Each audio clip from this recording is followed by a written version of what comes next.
Ladies and gentlemen, welcome to the #1 professional wrestling radio show in Las Vegas. This is the Mark Hoke Show. The Mark Hoke Show. Going bell to bell with the best in professional wrestling news, entertainment, and lots of Sin City surprises from inside the squared circle.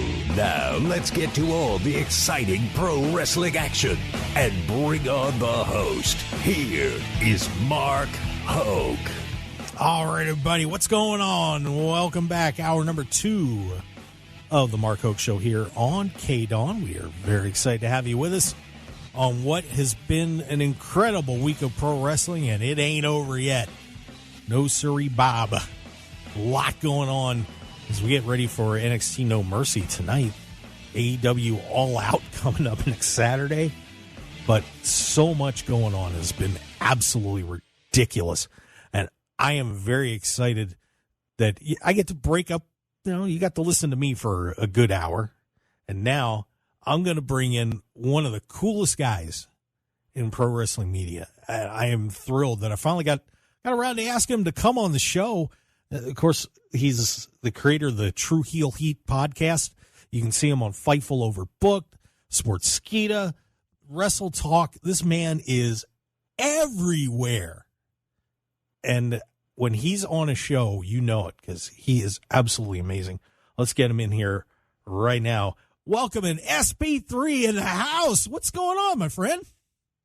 I am doing very, very well. As someone who is known for his intros, I got to give you a lot of credit. You listed all the places that I'm at. Some people forget a couple of stuff, but you do your research. So I appreciate you for having me on here today on the #1 pro wrestling show in Las Vegas. And I'm happy to talk some wrestling with you today, man. Thanks for having me. You're welcome. I do my best, SP. I really do. I try. I don't like making mistakes. I still do it though because I'm human, but it's all good. Of course. Yeah. So how you been, man? It's I've seen your work all over the place. I've never gotten to talk to you. This is the first time we got to chat. So what's happening with you? Oh, I'm doing well. I'm on my summer long, which is going into the fall excursion in the UK. So it is about 5 p.m. for me here, but always a good time. It's nice for my kids. My daughter will probably do a run-in as we're talking because she's known for doing that over on the True Heel Heat YouTube channel. But yes, I've been very busy with all the pro wrestling like you just discussed before having me on here. It's been a busy week. I was in Wembley Stadium around this time last Sunday. For All In London. What a show that was. Then I've done pretty much a show every day this week, from talking about All In on the review to talking about WWE Bash in Berlin and NXT No Mercy. I did a previews for TNA Emergence and NJPW Capital Collision. Every professional wrestling company has had a show in the past 7 days, a major show. So yes, you are absolutely right when you say it is a busy week of pro wrestling and it just doesn't stop. No, it doesn't. Well, give us the live perspective on what was going on at AEW All In. As I know you shot a really cool video too, where you were right behind Bryan Danielson's family, which was amazing. But give us, for those of us that weren't there, what was the atmosphere like in London? And that week just looked like it was incredible for everybody that was there. Yeah, I mean, just the atmosphere was like really excitement as they draw near, in London. You started feeling more and more people getting excited about the show. Like the kind of the buzz wasn't the same as like last year, like weeks ahead, where it was this historic event last year, the first time that they ran Wembley Stadium and 80,000 in attendance. But as it drew near, seeing that, it's a company that's not WWE going to have 50,000 in Wembley Stadium, it's still a big deal. And what was kind of the overall kind of like thought process to a lot of the fans going to the event and a lot of the fans that I talked to is that this year's card for All In was much better built than last year's card, in that this year's card, they really built it like it was their biggest show of the year, like their big season finale for like the fans of WWE who feel like the WrestleMania is the culmination of a whole year. It felt like that for All In London this year. And just those seats, got to shout out my good brother from WrestleTalk, Sat E. Nyangi, who hooked me up with his connect, who hooked us up with those seats that were just amazing. Probably the best seats I've ever had for any stadium show. And I've been to 3 different WrestleManias in my lifetime. So I would say that's like the best stadium show I've ever been to, because I was in the 3rd row. I got to kind of see everything up close and personal, and just top to bottom, it just felt like an awesome show. Like, from Mariah May and Timeless Toni Storm putting on one of the best women's matches I've seen on an AEW pay-per-view, to MJF and Will Ospreay, that really just played very well to the whole entire stadium. And just Will Ospreay being a freaking folk hero in the UK, just to be a part of that. The Casino Gauntlet was one of the most fun experiences that I've ever experienced live. And I've been to a Royal Rumble. I've been to one of the best Royal Rumbles ever back in Philly in 2018, Rumble 2018, with Shinsuke Nakamura winning the men's Royal Rumble and the first ever women's Royal Rumble. And I thought that was one of like the most fun experiences I've ever been live to an event. But like, the Casino Gauntlet is on par, if not better, than that, seeing it live and just not knowing the intervals in between. Because with the Royal Rumble, you kind of know it's every 90 seconds, every 2 minutes, regardless. Sometimes they switch it up year to year. But with the Casino Gauntlet, you don't know when that countdown clock is going to show up on the screen. So when it does, you're like, okay, what's next? And Nigel McGuinness, as a lifelong Ring of Honor fan, and I've been going to Ring of Honor events since I was like 18 years old in the Hammerstein Ballroom in New York City. To see Nigel McGuinness for the first time in 13 years come out in front of those UK fans in the Casino Gauntlet, I will never forget that. That was just, I jumped out of my seat. And if I had the hops like a LeBron James, I would have jumped out the open top of Wembley Stadium. Nice. Seeing Nigel come out, Ricochet coming out, just all the people. Like, it was kind of like a Ring of Honor celebration, because you had Mark Briscoe, you had Roderick Strong. I'm a huge into New Japan Pro Wrestling. It had Zack Sabre Jr. in there as well, Kazuchika Okada. So that was just so much fun to be a part of live. And Bryan Danielson versus Swerve Strickland is right now like 1A, 1B for match of the year for me, because the storytelling was otherworldly. It was just sensational to watch live, with Bryan and his family being right behind them, and like Swerve stomping on Bryan as he's bleeding. And literally, I've been telling everybody all week, Birdie was crying for 10 minutes. 10 minutes of that matchup. That poor little girl did not know that this is all planned ahead of time. They did not tell that little girl, because they consoled her. You had friend of Brie consoling her. You had Brie consoling her. But at the same time, she's enjoying the moment, because she's like, oh, she doesn't know. This is going to end well. And Buddy Danielson just being a full-on, it felt like I was watching myself at like 4 or 5 years old, being into professional wrestling. He's banging on the barricade. He's cheering his dad on. They're doing the yes chants when he's rallying up, hoking up against Swerve, and he's telling them, I love you. Just an awesome, an incredible experience. One of the best. I'd say it's the best match that I've ever seen live, because the level of storytelling, the in-ring action, Swerve being just a spectacular performer, and just this evil antagonist that yet and still is one of the most popular stars in professional wrestling today. It's nothing like it. It was an amazing experience being there live in Wembley Stadium. Oh, man. I wish I'd have gone. I feel bad now. You just made me feel even worse that I missed it. Thanks, SP. Appreciate I'm sorry. it. No, I'm sorry. It's all good, man. I'm happy for you. What a great experience that sounded like it was. Well, you highlighted some of the matches in there. I want to go back to the Casino Gauntlet match and kind of tie it in a little bit with Bryan Danielson, because you saw my tweet where I kind of hinted at something that I wanted to bring up, and I want to get your thoughts on this. And you're a Ring of Honor guy, so you might go along with me on this one. I've interviewed Nigel, and I've gone to 2 of his Magic shows that he's done.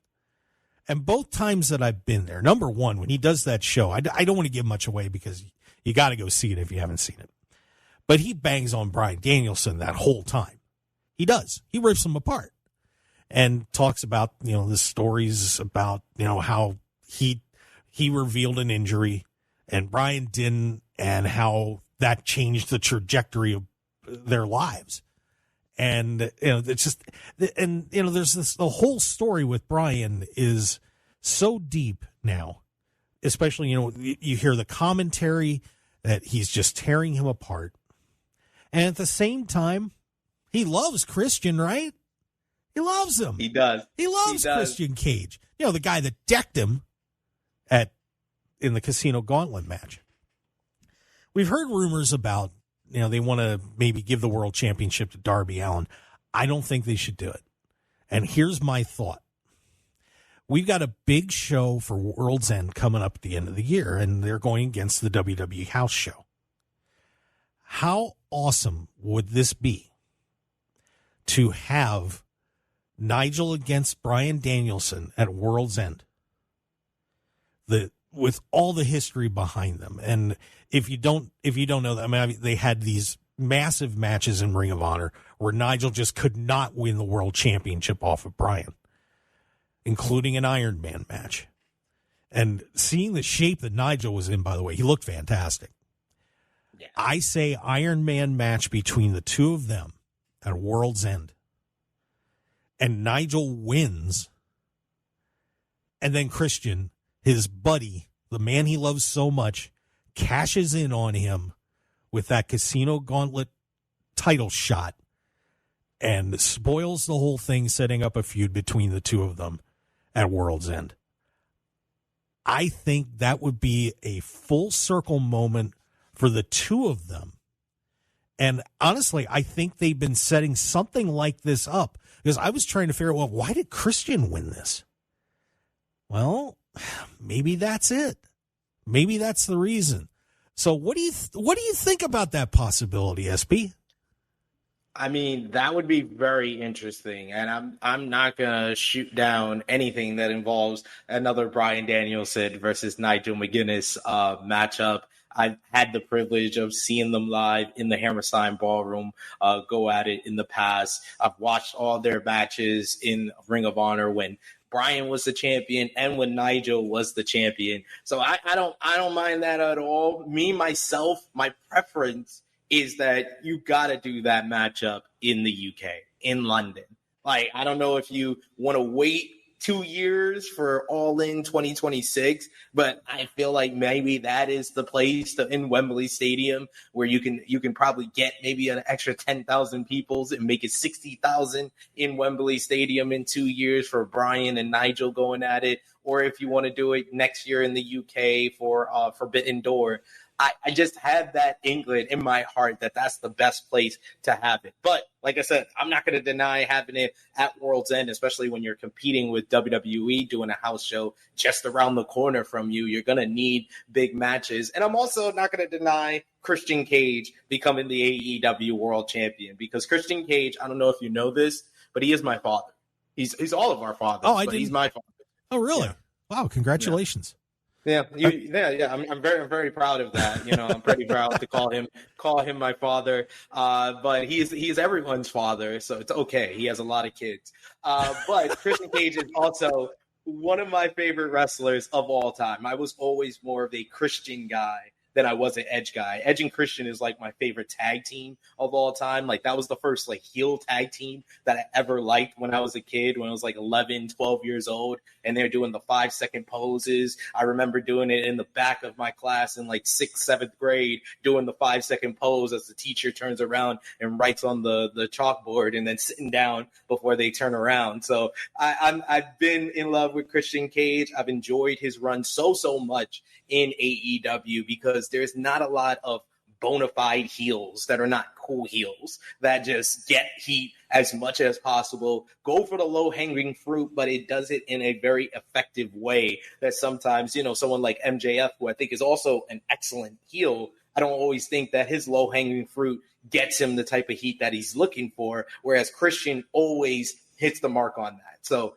I think that Christian will eventually cash in this contract and become the AEW World Champion on Bryan and send Bryan off and end his full-time run.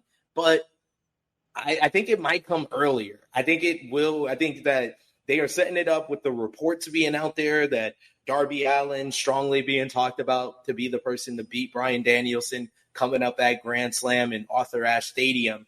I think that is all a setup for Christian to come in, swoop in, and he's going to beat either Bryan or insert himself and make it a triple threat to beat both Bryan and Darby to become the AEW World Champion there. And then it sets up at Wrestle Dream, 1 year in the making from last year's Wrestle Dream, where it was Christian versus Darby for the TNT Championship in the main event. 1 year later, it's Christian versus Darby for the AEW World Championship, and Darby wins the AEW World title there. Because I'm also a big Darby Allin fan. I've said it on the True Hill Heat YouTube channel. I will say it to you. I think he's one of the best TV wrestlers I've ever seen. Someone who's always entertaining, that has this character, that always gets a big response from the fans, and then his TV matches are always top-notch, whether he was TNT champion, whether it be this year with his matches with Hangman Adam Page, Konosuke Takeshita. He's a guy that I've been saying for about 2-3 years now needs to become the AEW World Champion. And I think that before the year is out, he's going to win that title. Bold statement from SP3 from the True Heel Heat podcast. Man, I'll tell you, this is going to be a fun year for AEW now that everybody's off the injured list just about. We're close. It's going to be wild. I can't wait. And we'll talk more about that and everything else going on in pro wrestling when we return. We're going to take a little bit of a break. But I do have to mention real quick, our buddies over at TravelShark.com, SP3's doing some traveling, and so is everybody else, wrestlers and fans. And we'd certainly like to save you some money. You like to get those unbelievable deals like when you go on Priceline and some of the other spots and you get those mystery deals. You don't have to wait. You don't have to wait. And guess, just go to the TravelShark.com/Hoke Show and you can get unbelievable hotel rates. So check that out. Go to the TravelShark.com/Hoke Show. I need you to do that, or you can go on MarkHokeShow.com and click on the website right now, link on the website, and you can take advantage of those unbelievable hotel deals, especially for WrestleMania here in Las Vegas. You're going to need it. Trust me. So do it now. All right, everybody, we're going to take that break. Stick around. We've got a whole lot more coming up with SP3, and I'm just so happy to have you on, brother. It's going to be more of a terrific hour. So thank you for joining us. Stick around, everybody. More on the Mark Hoke Show, the best in pro wrestling news and entertainment here in Las Vegas. We'll be right back.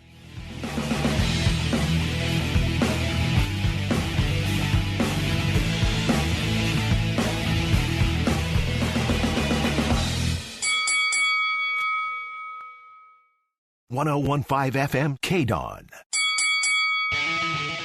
This is the Mark Hoke Show. The Mark Hoke Show. Here again, your host, Mark Hoke. All right, let's keep this party rolling. The best in pro wrestling news and entertainment on KDAWN 1015 FM, the talk of Las Vegas, on the Odyssey app and streaming on YouTube, Facebook, and X. Very happy to have all of you join us. And by the way, if you're in the chat box, love to hear your comments. If you want to tell SP3 how awesome he is, feel free to do so. He'll, pay him, whatever. It's all good. He'll take it. Very happy to have him join us on the show. You can follow him at Tru, that's TRU, Heel SP3, and check out all the work he's doing. He's just everywhere, and he's amazing. So very happy to have him on the show. We had a bunch of returns at All In. Of course, Nigel McGuinness showed up. Ricochet's there. Jamie Hayter's back. Even the grizzled young veterans popped in the door. One name that did not was a Mr. Shane McMahon that everybody was kind of curious if he was going to pop in. But now we have this little thing with Moxley ditching the music, coming out, telling Tony Schiavone this isn't your company anymore. He's got Marina Shafir. They're just beating people up. No Blackpool Combat Club, nothing like that. And the speculation is that Shane is behind this whole thing. SP3, are we actually going to see Shane McMahon in AEW? I think we are. I'm not too sure if I connected the dots with this whole Jon Moxley story, but I definitely understand why people would think that, they do have history working together over on the SmackDown Live era, an underrated era for WWE.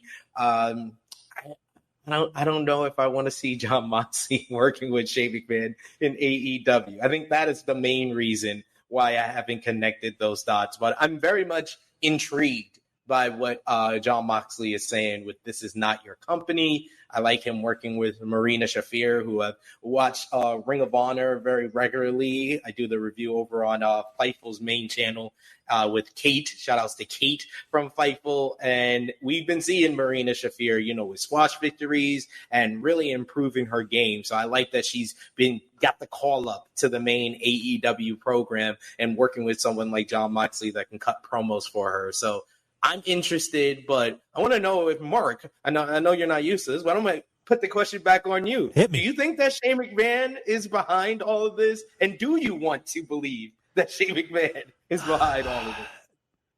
I'm about 50-50 on this. I see it was the first thing that went through my mind, to be honest with you.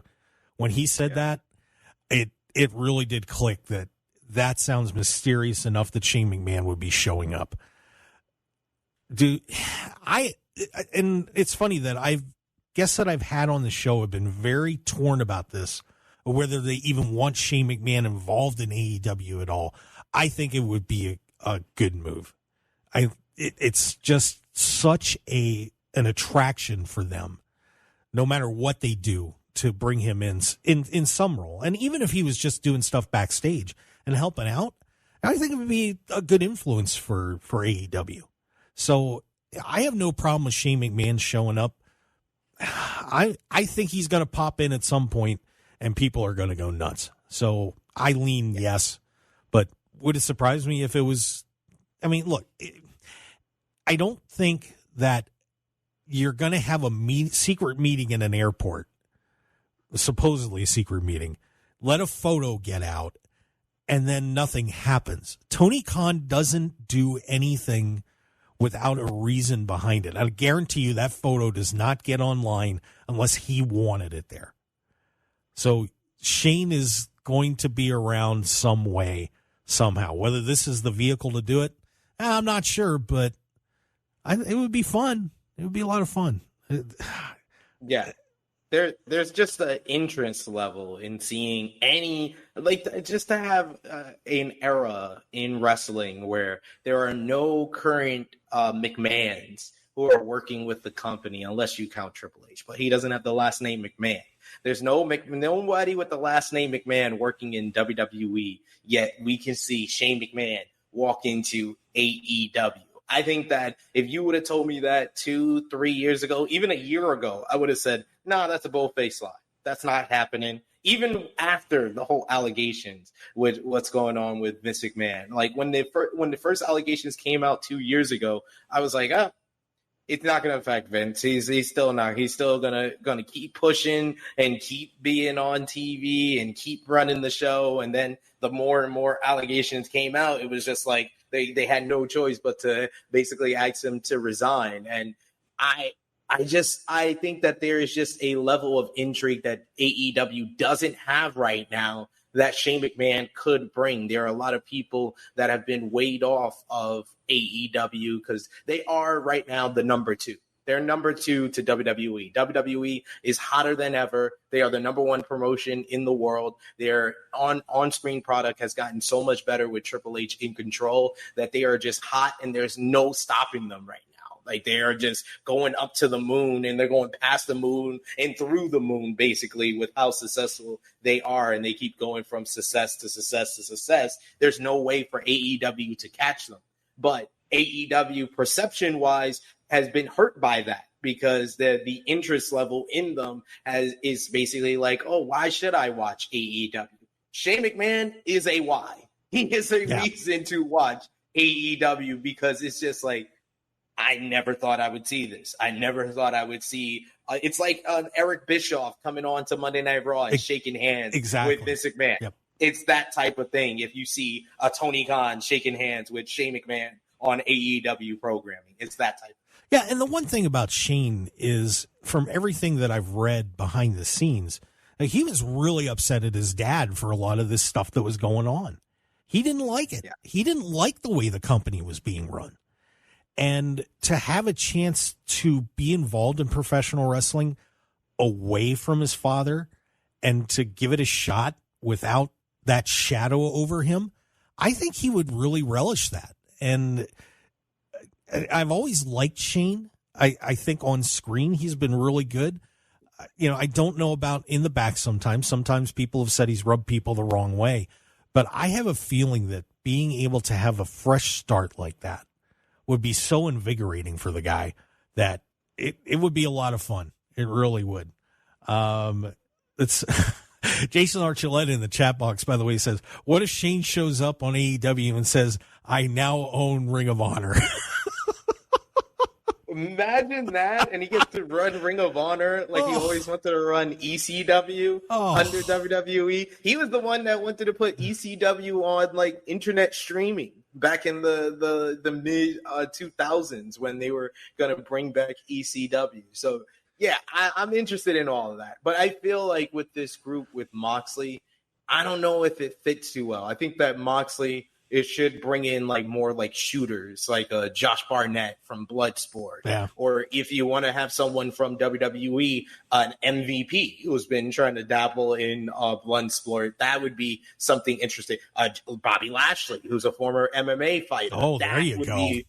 That would be more interesting to me. He brings in like shooters and former MMA fighters because you already got Marina Shafir. It just makes sense in that matter. Shane McMahon is just a home run match and fit with the new elite, with this new version of the elite who have basically got the power taken away from them by Tony Khan returning and him putting Christopher Daniels as his avatar, as an authority figure. They need to kind of take the power back after losing Blood and Guts. They bring in Shane McMahon. He is the Ric Flair back in 2001. Man. Who did they sell their shares of the company to? They sold it to Shane McMahon, and Shane McMahon is now a part of the elite as the authority figure for the elite to go along with the Young Bucks being tag team champions, Jack Perry being TNT champion, and Okada being the Continental champion. This is why I love listening to SP3. Wherever he is on, whether it's Fightful or Sportskeeda or WrestleTalk, you're a devil. You really are, man. I'll tell you what. Just, it's unreal the stuff this guy comes up with. I love listening to him. So thank you. Oh, man. Well, one story that broke this week, and I want to get your opinion on this because I am literally almost across the street from UFC, the headquarters over here.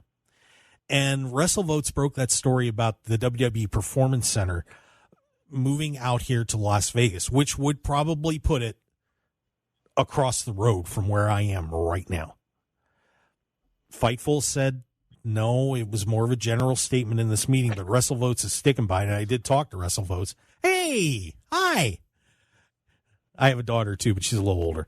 But you want to say hi, Mark? Hi, Mark. I'll go to the toilet. Okay. Good luck. I love doing my live missus is outside the door like it's all, I love doing live radio. It's fantastic. That was SP3's daughter, by the way. But I talked to WrestleVotes too, and they said they're sticking by their story. And I'll be honest with you, the whole thing makes sense to me to move not just the Performance Center, but the whole operation out here to Las Vegas. Put it with UFC, have TKO, have WWE and UFC in the same place. What do you think about this story? I agree with you. It does make a whole lot of sense for TKO to have like Las Vegas be their hub, be their home for WWE Performance Center. UFC's got their training facility out there, and they run so many shows from out there. And the UFC Apex was a good kind of place for them to run like an NXT premium live event like they did with Battleground. She's coming in once again. You can't come in with a phone. She says she's working. She's working along with me. All right. But I think it would make sense for them to do their thing with in Las Vegas. But the only problem I have is for the trainees. Like, Orlando is much more affordable than Las Vegas. So that's the only obstacle I think they would have to overcome. Fair enough. Yeah, and like I've said, there's a lot of open land right next to UFC and on the UFC complex too. So I think they're coming. But this is going to be an interesting story to follow as we roll forward with all of this. And plus, I think Dwayne wants him out here too.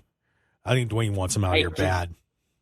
I could definitely see that, and they could get to like the point where they have 2 performance centers, because they're, like I said, they're so hot right now. They're making money over money that they can have a performance center in Orlando, which is more beneficial to the trainees out there, as well as the main roster talent that all pretty much moved to like the Florida area. There's like a little cul-de-sac in Florida that has a whole bunch of WWE superstars over there. But also you want for like the TKO and the branding with UFC for them to have a place in Las Vegas. Yep. So another story I wanted to get your thoughts on too was, Swerve Strickland signed that new contract, and this was pretty much a renewal. It wasn't, he was going to be under contract for a while, but WWE had apparently been reaching out to him. Swerve said on X that, you want to see the text. And they are upset because they think that AEW overpaid, which then, of course, makes them have to pay more themselves for other people that they may want to bring in. Is this just sour grapes on the part of WWE that they know that the price of business is going up?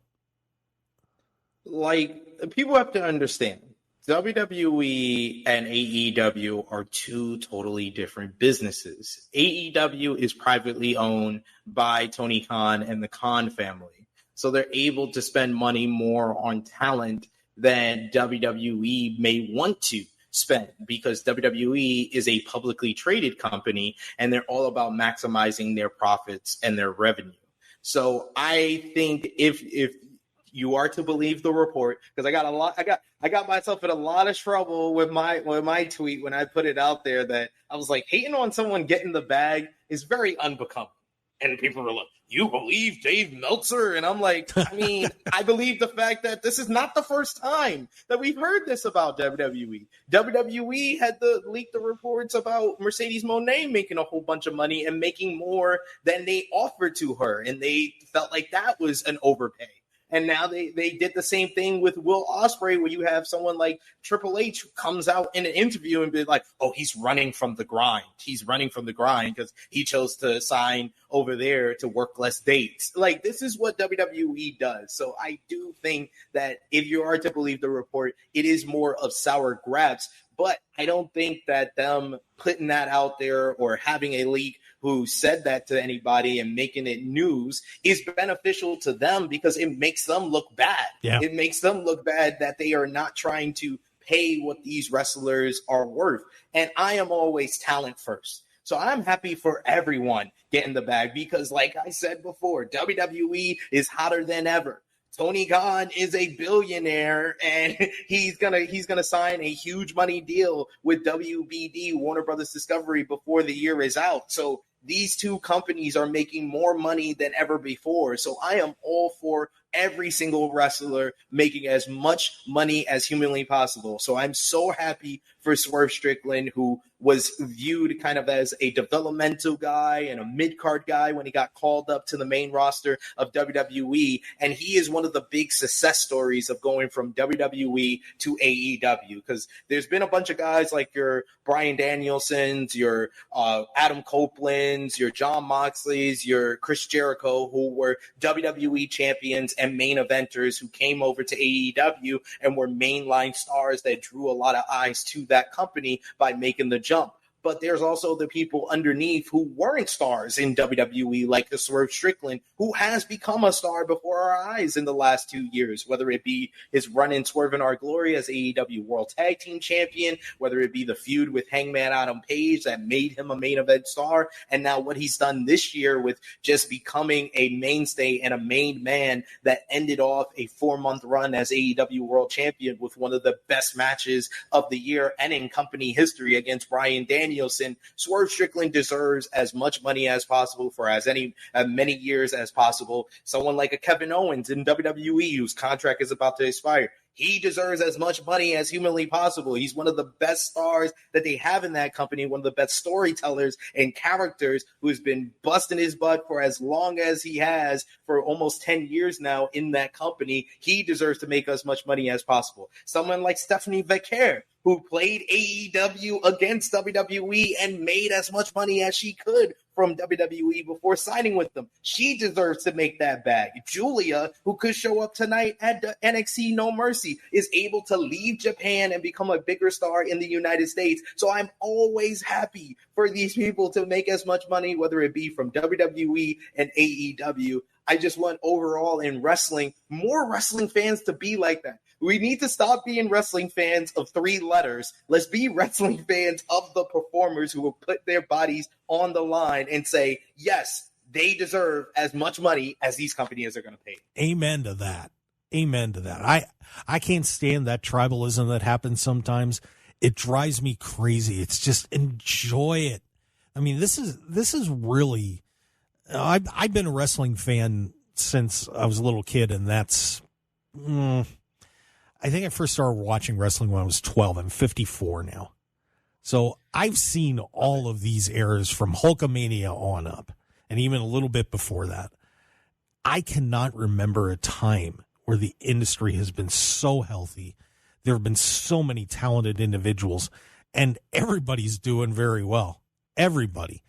From TNA and MLW, I think everybody is hitting the jackpot right now, and we couldn't be more blessed to be in a time of pro wrestling that we're in at the moment. It's just amazing. I mean, it was at Arkansas Pine Bluffs band was doing Cody's theme at a football game. I mean, the cultural reach that pro wrestling has right now is ridiculous. So you know what? Let them get paid. Let everybody have a great time. And all of us just sit back and enjoy the show. Bash in Berlin last night and, TNA Emergence, other great cards we had there too. So wild stuff. And of course, we're on with SP3 from the True Heel Heat podcast. And we got to take one more break, SP3. I got to make sure that we mention our good friends at Off Grid Creations. They're going to be doing some shirts and all sorts of cool stuff for me, and they can take care of you guys too. I mean, if you need embroidery, shirts, supplies, the pens, towels, anything, you can check them out, and they will actually sit down and do a free brand development consultation with you. They're not just going to come in and do some crappy design and roll you out the door. I promise you, Mike and the team are going to take great care of you. Go to off-gridcreations.com and give them a call at 661-300-1115. 661-300-1115. Tell Mark Hoke sent you, and promise you Mike's going to take great care of you wherever you are. You don't have to be in Las Vegas. Across the country, he's got your back. Off-Grid Creations is going to take fantastic care of you and make sure that everything you need for your business is going to be top-notch. Promise. Stick around, everybody. We got a whole lot more to go. One more segment with SP3.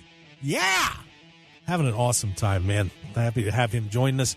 And we will be right back here on the Mark Hoke Show on KDAWN 101.5 FM, the talk of Las Vegas, and the Odyssey app. And, of course, streaming out there on YouTube, Facebook, and X.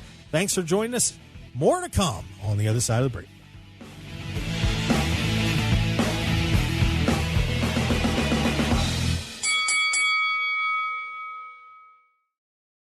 Looking for high-quality custom screen printing in Las Vegas? Look no further than Off-Grid Creations. Need a few custom t-shirts for a local event, band merchandise, or family reunion? We've got you covered. Large order of uniforms for your staff, sports team, or club? We can handle that too. Our experienced team will work closely with you throughout the entire process from design consultation to final product. Call us at 661-300-1115. That's 661-300-1115 or visit our website at off-gridcreations.com. Get a free consultation today. 1015 FM KDAWN.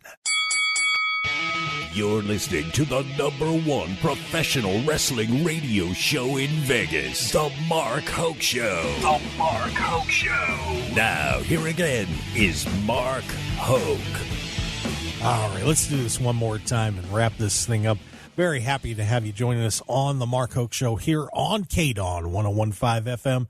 The talk of Las Vegas. We got SP3 along for the ride with us, having an awesome time. Yeah, there you go. Got to give him get that 3 ball up there. Well, tonight is NXT No Mercy. And SP3, I'm going to use you to settle a little beef, because I had Ricky Chino, my good friend and a mutual friend of ours, on the show. Yes.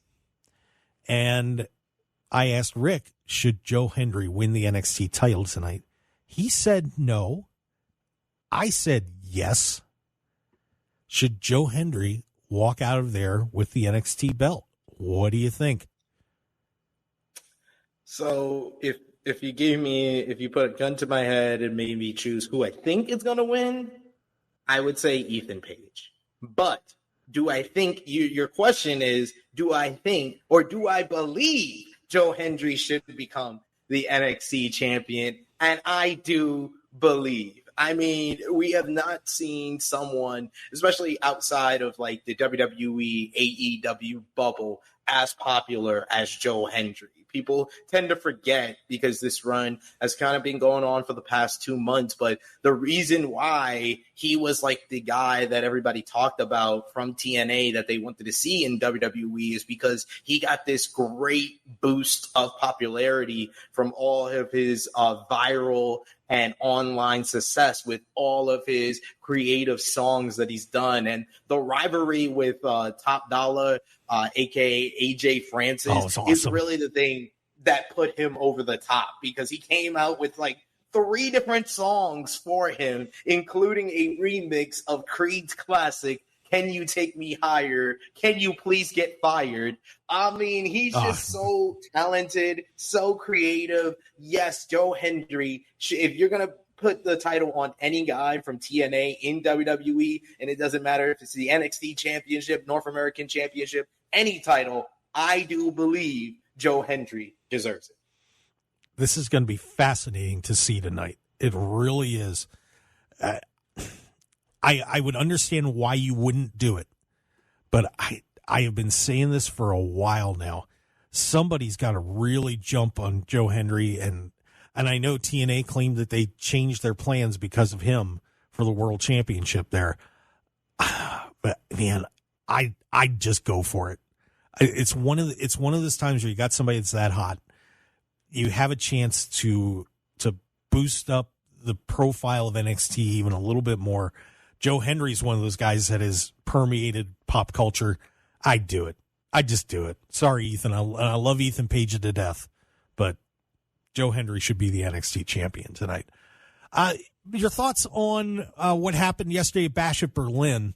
I thought it was too much of a friendship thing with everybody getting along at the end of their matches, but otherwise was a pretty good show. What did you think of Bash in Berlin last night? I thought it was a good show.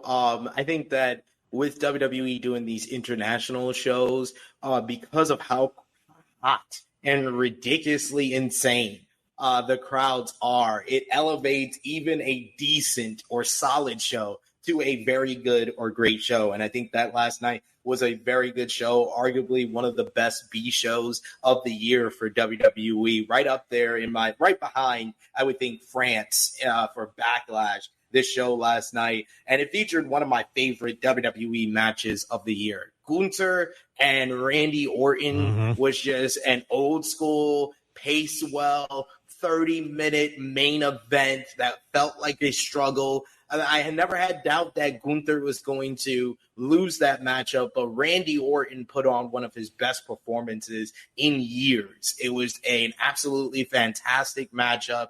Gunther is the best wrestler in WWE today, arguably right up there with your Bryan Danielsons, your Will Ospreays for the best wrestler in the world today. Wow. And he proved that yet again with Randy Orton. Gunther, more people need to put respect on Gunther's name. I've been shooting in the Gunther gym since 2017, Mark. I was in Queens, New York, at a Progress show in 2017, and Gunther was in the main event, and this was back when he was Walter, yes, when he had the little jiggle, when his stomach was looking like my stomach a little bit, and he had the stomach on him, and he just chopped the taste out of Matt Riddle's mouth for a good 30-minute classic over there in Queens, New York in 2017 when he was the Progress Atlas champion. So I've been shooting in the Walter/Gunther gym for so long. I was so happy, so excited when I saw him debut at TakeOver Blackpool 5 years ago, and I've been riding along with him. This man has held championship gold in WWE for 75% of the time he's been there. That's ridiculous. He's a living legend before our eyes, and more people need to appreciate Gunther. I love that guy, too. I mean, the matches with Dragunov were some of the greatest matches I've ever seen in my life. And, you know, I look forward to, I mean, I don't know who beats him. I don't know who you book to beat him. It's going to be tough.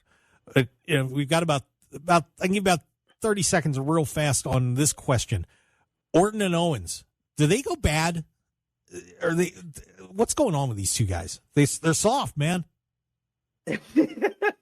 I thought that Kevin Owens did a superb job of storytelling with playing with the fact that he could turn on Cody Rhodes, but he chose being a good person over success. I don't know how long that's going to last with him, but Randy Orton is the guy that needs to turn heel on Cody Rhodes and finally give Cody Rhodes a feud he could sink his teeth into, because I've been very down on Cody Rhodes' booking since becoming the undisputed WWE champion. Unless he's feuding with the Bloodline, it doesn't feel like he has the top program, because all of his programs could be described as, I'm a fighting champion and I respect my opponent. That was the story with AJ Styles at Backlash. That was the story with Logan Paul at King and Queen of the Ring. That was the story this week. But I need Randy Orton to turn heel. Yeah, enough's enough.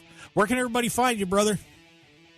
At Tru Hill SP3, at Tru Hill Heat, Facebook, Twitter, Instagram, TikTok. I'll be going live in about 10 minutes over on the Tru Hill Heat YouTube channel to review and break down WWE Bash in Berlin. Fightful, I'm there every Thursday. Fightful Overbook every Tuesday. Sportskeeda every Friday. And my written work is over at WrestleTalk.com. Thank you so much, Mark, for having me. And I'm going to hound you to make sure it's not the last time I'm on. Absolutely, brother. Thank you. I appreciate it. SP3, everybody. And that is going to wrap it up for us here on The Mark Hoke Show. Make sure you follow us on X at Mark Hoke Show, Facebook, The Mark Hoke Show. And, of course, subscribe on YouTube at The Mark Hoke Show and MarkHokeShow.com for all information. Guys, we'll see you next week. Have a great day, Las Vegas. Want more of The Mark Hoke Show? Follow us on Twitter at Mark Hoke Show, like us on Facebook at The Mark Hoke Show, and visit MarkHokeShow.com to keep up with everything happening with the show. And remember to check out all of our archive shows on YouTube at The Mark Hoke Show, and download our podcasts at markhokeshow.podbean.com and all your favorite podcast outlets. So join The Mark Hoke Show family today, and thanks for listening.